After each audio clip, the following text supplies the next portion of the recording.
Me encuentro en pleno viaje del Papa Francisco a América del Sur, en este histórico viaje que incluye Ecuador, donde tuvo este magnífico encuentro y donde elogió la fe de los ecuatorianos, Bolivia, la fase que está ya terminando, y Paraguay, donde me encuentro en este momento. Y me ha parecido indispensable comentar el increíble maltrato que ha sufrido el Papa Francisco y con él la Iglesia Católica de parte del presidente de Bolivia, Evo Morales. Y aquí no quiero entrar absolutamente en nada a los aspectos políticos. Yo sé que líderes populistas como el presidente Correa o como Evo Morales son presidentes controvertidos.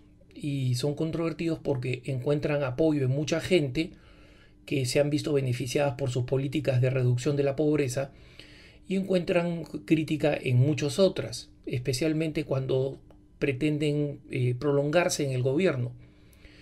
Pero como había comentado yo en redes sociales, el presidente Correa en el Ecuador fue impropio, digamos, en alargar excesivamente el saludo, falta de sensibilidad y de una cierta madurez política, ¿no? Alargar excesivamente el saludo, meter a todo el mundo y su perro al Palacio de Carondelet para que saluden al Papa, de esta manera frustrando el encuentro en la catedral porque el Papa estaba agotado. Pero con todo, hubo compostura y hubo una presencia equilibrada, balanceada de parte del poder civil en la visita del Papa al Ecuador.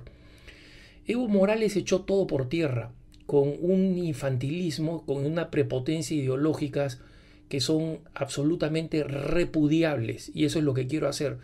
Quiero repudiar a nombre de miles y miles de católicos, especialmente de los católicos bolivianos, que se sienten ofendidos por el hecho de que Evo Morales haya tenido gestos de increíble falta de respeto y de prepotencia ideológica.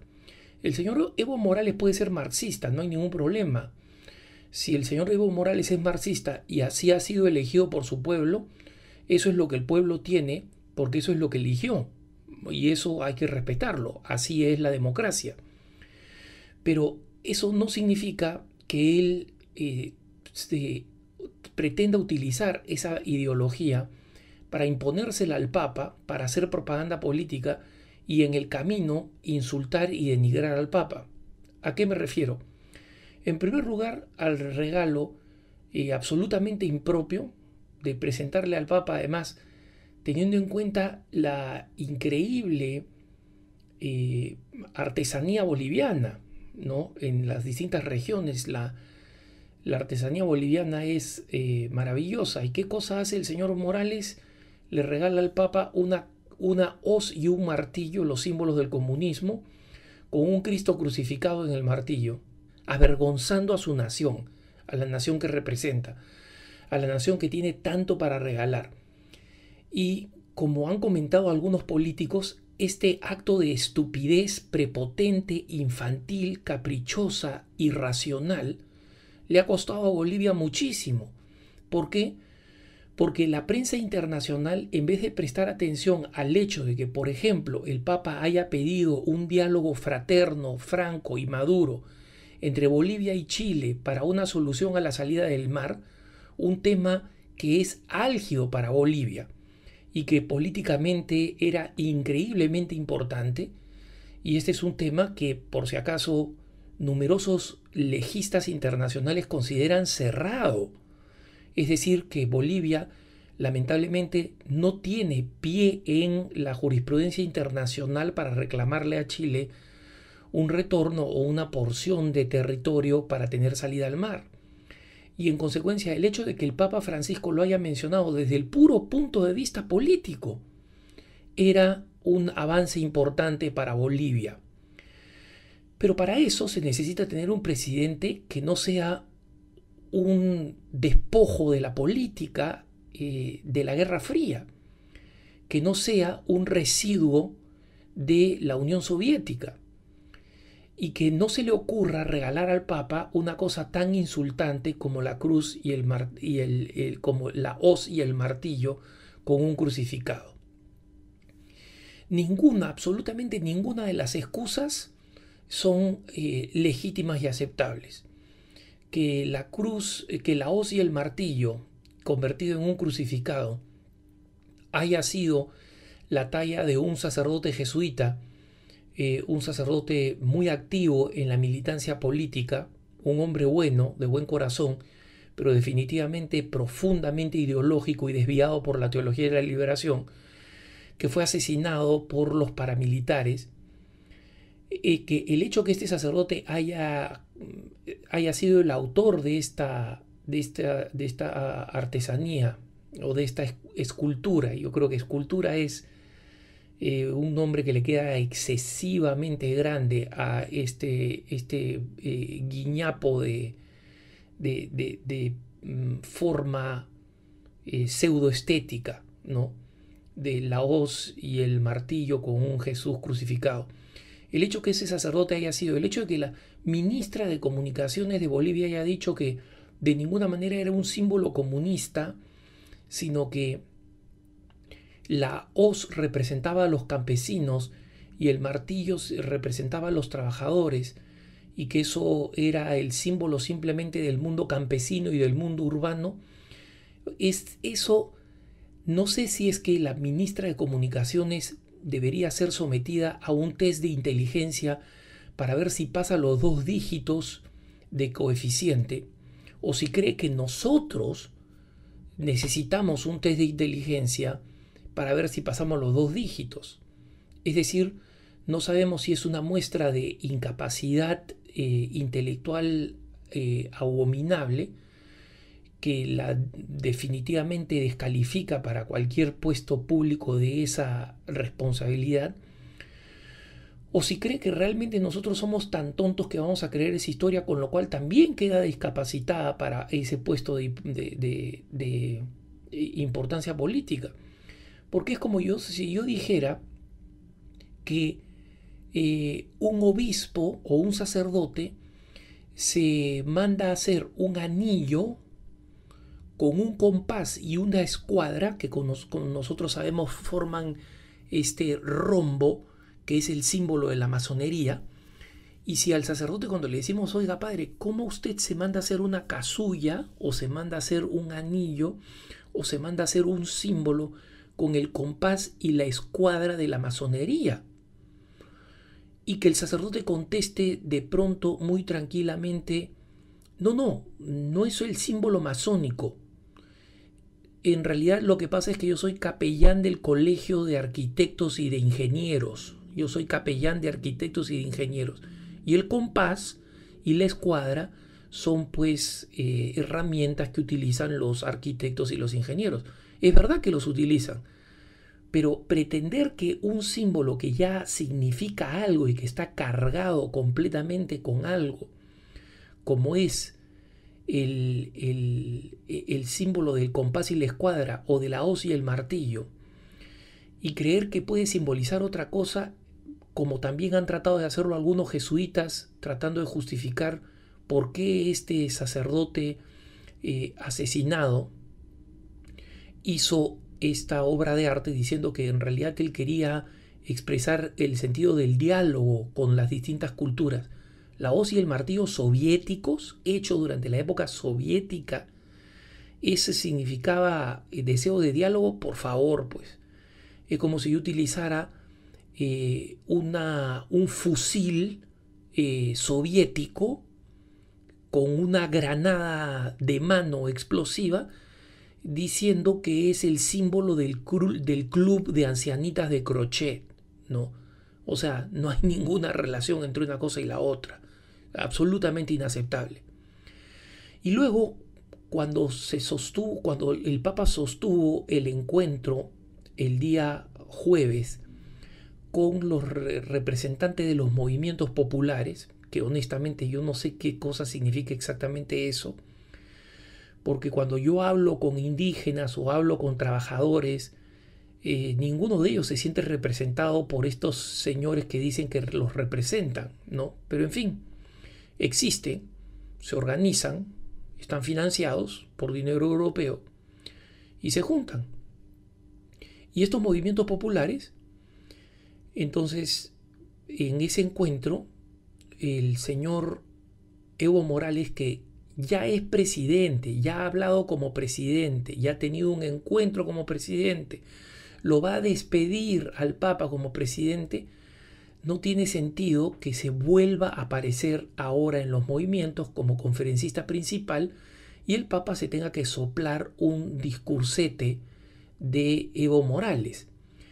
Pero a eso nosotros le podemos llamar pues infantilismo, prepotencia y ese tipo de irracionalidad fascistona que viene con el poder, ¿no? Con gente que no tiene la talla moral, ética, humana para soportar la adulación que viene con el poder, y entonces creen que todo el mundo los quiere y que todo el mundo los quiere escuchar y que todo el mundo los quiere aguantar.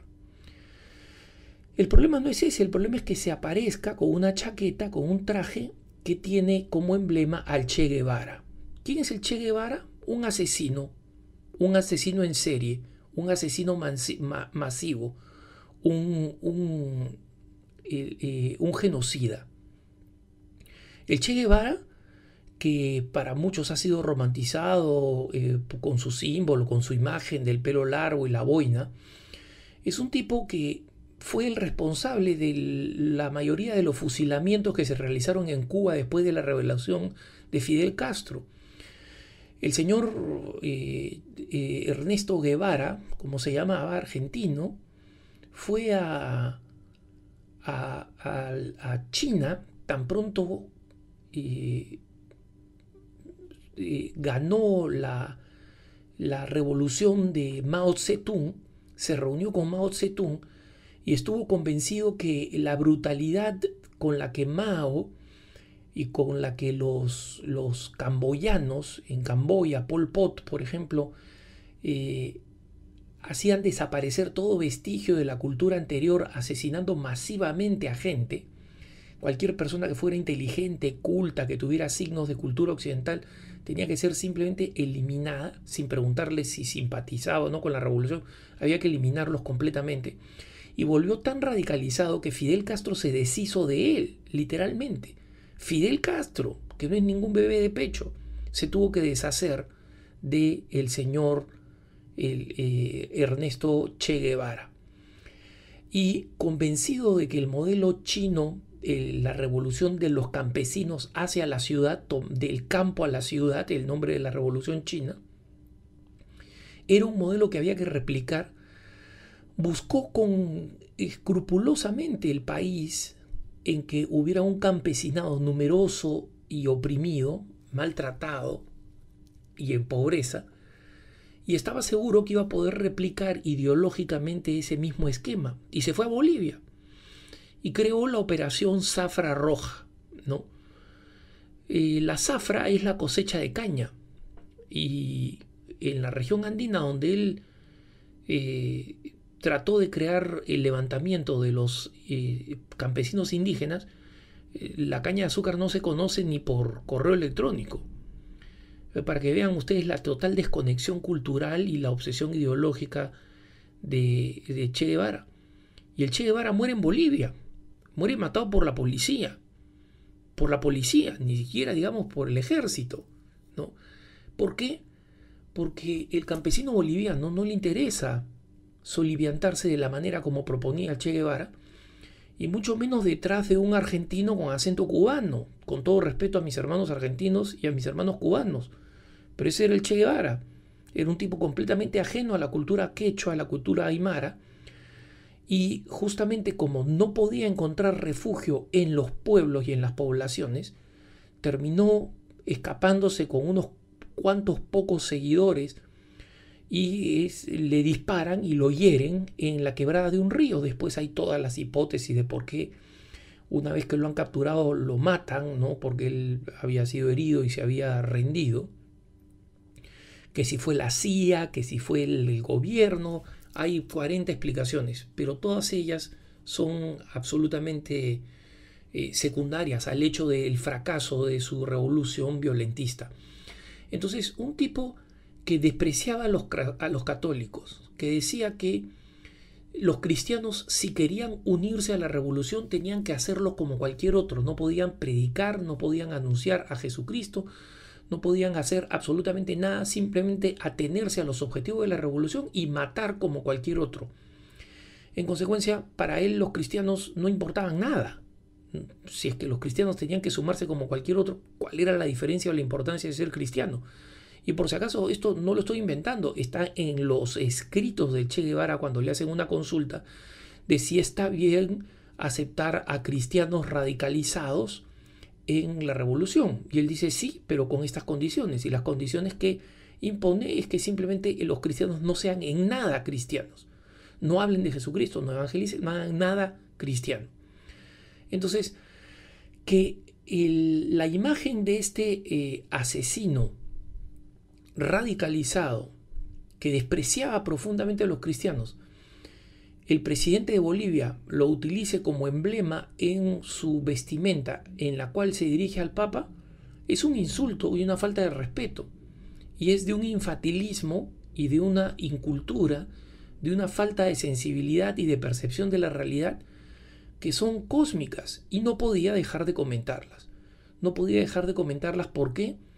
Porque me parece muy importante que justamente esta sinvergüencería y prepotencia infantil, maleducada, fuera de lugar, totalmente desubicada, sociopática del presidente de Bolivia, la distingamos de la bienvenida maravillosa que el pueblo boliviano le ha dado al Papa, que el auténtico pueblo boliviano. Ese pueblo boliviano que no se ve representado en líderes de medio pelo, sino que se ven representados en el vicario de Cristo, y que a él lo escuchan, lo siguen, lo acogen y lo han tratado magníficamente, dejando en el corazón del Papa una impronta valiosa sobre lo que significa esta visita a Bolivia, mientras se dispone a viajar al Paraguay. Que tengas un buen día.